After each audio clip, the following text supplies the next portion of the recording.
very well what's going on there. They're burning themselves from the inside, their own state, their own political system, thanks to their internal political struggle. And I must say, whether it is pleasant or not, they are also burning down their own leadership in the sphere of democracy right at the root. Because the whole world sees, and it's obvious that prosecuting Trump, especially in a court of law, on charges that are based on events that took place years ago without direct evidence, is the use of judicial system based on political motivation within the domestic political struggle.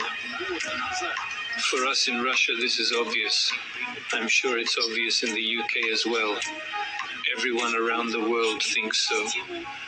And most importantly, the citizens of the United States itself think that way too, because after the famous court ruling where the jury came to a guilty verdict, as we all know, Mr. Trump's ratings went up, I think, by 6%, and the party donations immediately went up for his campaign. But what does that tell you? It tells us that people in the United States don't have faith in the judicial system that makes these decisions, but instead believe that they're politically motivated. An unbreakable partnership. In new comments just released, Putin telling a North Korean newspaper that the Russian-North Korean alliance is based on principles of equality, mutual respect, and trust. Putin buttering up Kim as the North Korean president rolls out the red carpet for Putin.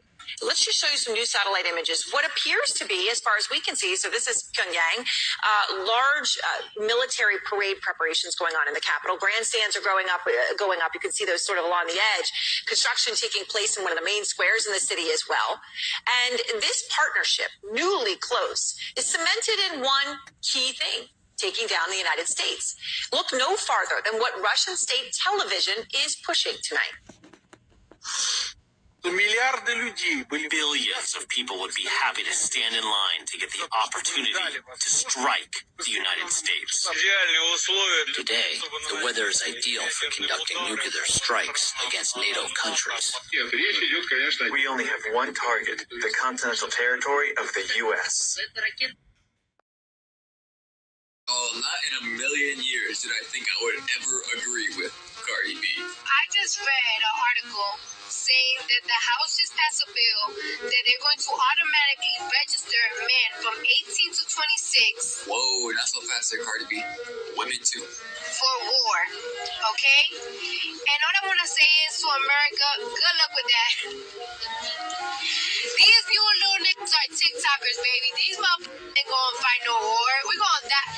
You gonna die. You might as well just keep investing money in your guns, because these new kids, you want to send these new kids to fight these wars?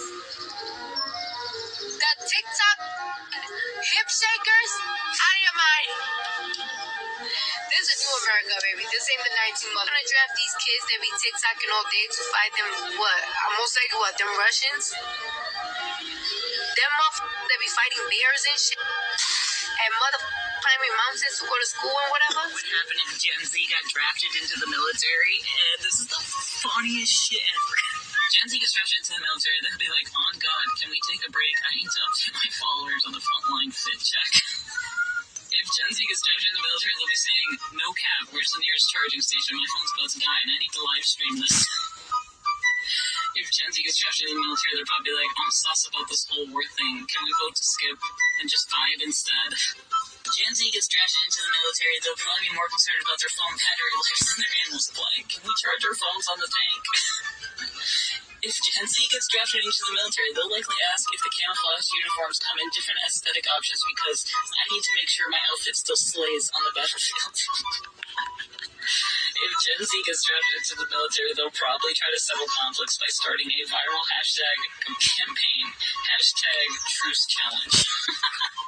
If Gen Z gets drafted into the military, they'll probably be trying to charm their way out of it by saying, I don't need weapons, I got enough Riz to disarm the enemy. If Gen Z gets drafted into the military, they'll be like, I don't need training, I can just Riz up the enemy and turn them into allies. So yeah, basically, we're screwed.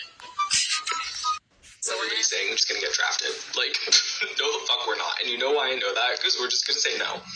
Like, how are they going to actually force us to get up and go to war? I understand it was like that in, like, the 1940s. What else is there to do in 1940 besides shoot people? We have things to do nowadays. We have twerk, be bisexual, eat hot chip, lie. And we're also, like, really mentally ill. I have, like, 6 of these. What makes you think I'm qualified to have a gun? Like, within 600 feet of anybody, including myself.